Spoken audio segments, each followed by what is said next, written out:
Salam berjumpa kembali teman-temanku, sahabat-sahabat, saudara-saudari, Bapak Ibuku yang terkasih dalam Tuhan. Pada kesempatan ini saya mengajak kita kembali lagi untuk mempersiapkan sedikit waktu kita mendengarkan sabda Tuhan yang kita ambil dari Penginjil Lukas bab 13 ayat 1 sampai 9. Dosa dan penderitaan, perumpamaan tentang pohon arah yang tidak berbuah. Pada waktu itu datanglah kepada Yesus beberapa orang membawa kabar tentang orang-orang Galilea yang darahnya dicampurkan Pilatus dengan darah kurban yang mereka persembahkan. Yesus menjawab mereka, "Sangkamu orang-orang Galilea ini lebih besar dosanya daripada dosa semua orang Galilea yang lain karena mereka mengalami nasib itu? Tidak, kataku kepadamu. Tetapi jikalau kamu tidak bertobat, kamu semua akan binasa atas cara demikian.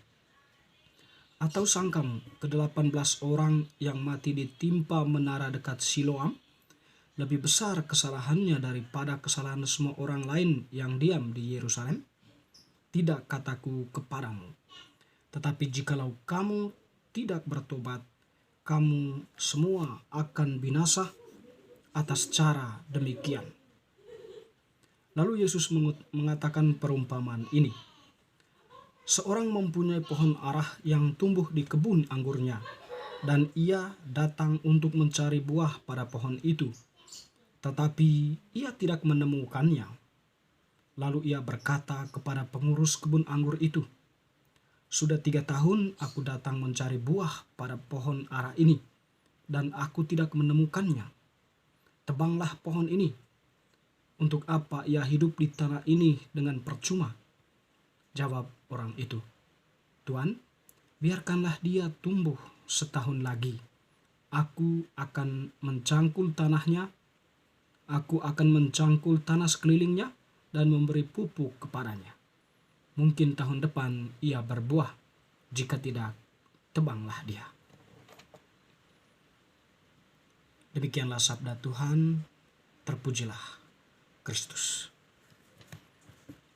Teman-teman, saudara-saudariku, sahabat-sahabat, Bapak Ibu, Penginjil Lukas yang telah kita dengarkan tadi menampilkan kepada kita berkaitan dengan dosa dan penderitaan dan juga perumpamaan tentang pohon ara. Jadi dalam bacaan ini kita tadi mendengar di awal kisah bagaimana orang-orang membawa kabar kepada Yesus tentang orang-orang Galilea yang dicampurkan darahnya oleh Pilatus dengan darah kurban yang mereka persembahkan. Menarik ya, merespon kabar gembira yang disampaikan oleh orang-orang itu, Yesus tidak langsung mengecam tindakan Pilatus ya. Dalam arti dia tidak menyetujui atau dia tidak mengatakan secara terang-terangan saya tidak menyetujui ya. Tetapi di situ Tuhan tetap menggarisbawahi bahwa perbuatan demikian merupakan perbuatan kejahatan dan tidak dibenarkan oleh Allah sendiri. Yang menjadi garis bawah yang mungkin menjadi permenungan kita adalah berkaitan dengan bertobat, kata bertobat.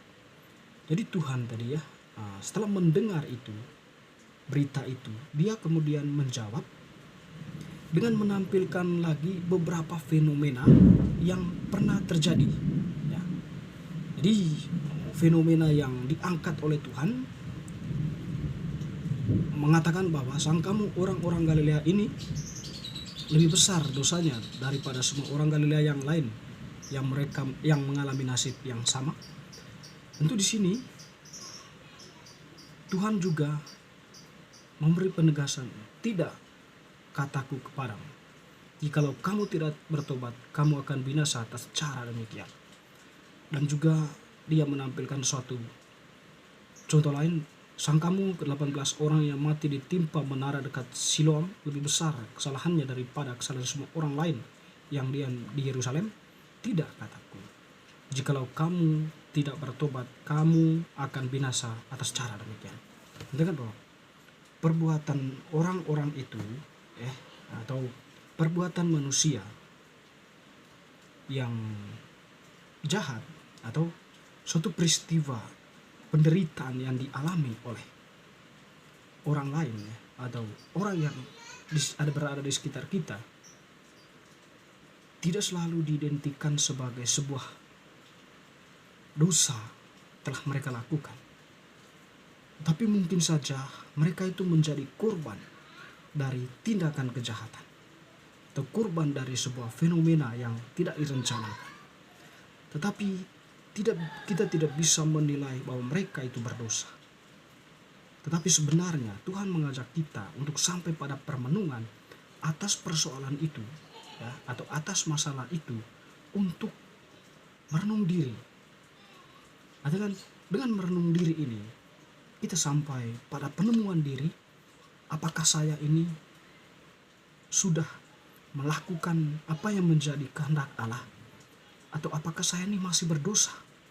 Sehingga pada akhirnya ketika kita sampai pada sebuah refleksi yang utuh, kita akan mengambil sebuah langkah untuk berbalik dari mungkin tindakan-tindakan kita yang jahat kepada pertobatan. Sebab bagi Tuhan, bertobat itu lebih penting daripada menilai perbuatan orang lain, daripada menilai penderitaan orang lain, daripada kita menilai apa yang dilakukan orang lain. Lebih baik kita kembali ke dalam diri sendiri, merefleksikan tentang diri, apakah saya sudah berbuat baik, apakah saya ini bertobat atau belum.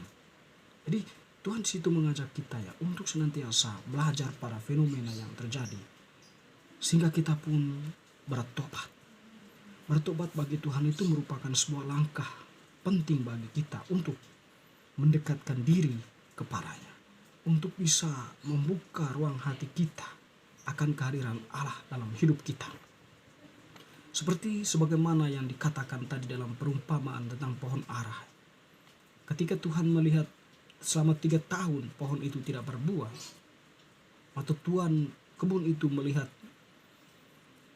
pohon ara itu belum berbuah, tetapi yang tukang kebun itu membelanya untuk memberikan waktu semikian rupa selama 1 tahun dengan merawatnya, dengan memupuknya, sekiranya dengan harapan akan bertobat. Untuk di sini mau memberikan gambaran kita sebagai manusia yang berdosa,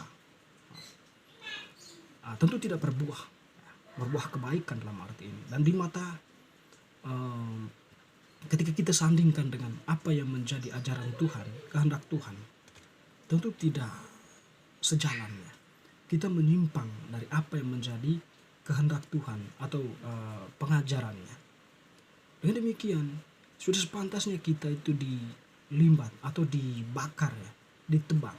Tetapi Tuhan yang bermurah hati, Tuhan yang maha rahim, senantiasa memberikan ruang kesempatan bagi manusia untuk setidaknya bertobat, menilai diri, merefleksi diri, lalu kemudian mengisi diri itu dengan hal-hal yang baik, mendengarkan sabda Tuhan, mendengarkan renungan-renungan para pastor, para uskup, atau ketua lingkungan, mengikuti pendalaman-pendalaman iman yang setidaknya dengan hal-hal itu menjadi sarana bagi kita untuk memulai sesuatu yang baru dalam hidup kita. Sehingga pada akhirnya pun kita tidak tampak kering, tidak seperti pohon ara yang tidak berbuah, tetapi bertumbuh tunas-tunas baru atau menghasilkan buah. Sehingga kita pun bermakna, buah kita akan dinikmati oleh orang lain. Dan tentunya di mata Allah kita menjadi orang-orang yang setia mendengarkan, setia menjalankan apa yang menjadi kehendaknya. Bapak, Ibu, saudara-saudari, sahabat-sahabatku yang terkasih, lebih baik bagi kita untuk menilai diri sendiri daripada kita menilai orang lain. Merenungkan diri sendiri daripada kita mempertanya, menggosipkan nama orang lain. Itu lebih baik, atau itu sebuah pilihan baik daripada kita menilai orang lain tidak ada gunanya. Nilai diri sendiri, itu lebih bermakna daripada kita menilai diri orang lain. Semoga bacaan hari ini semakin meneguhkan iman kita. Amin.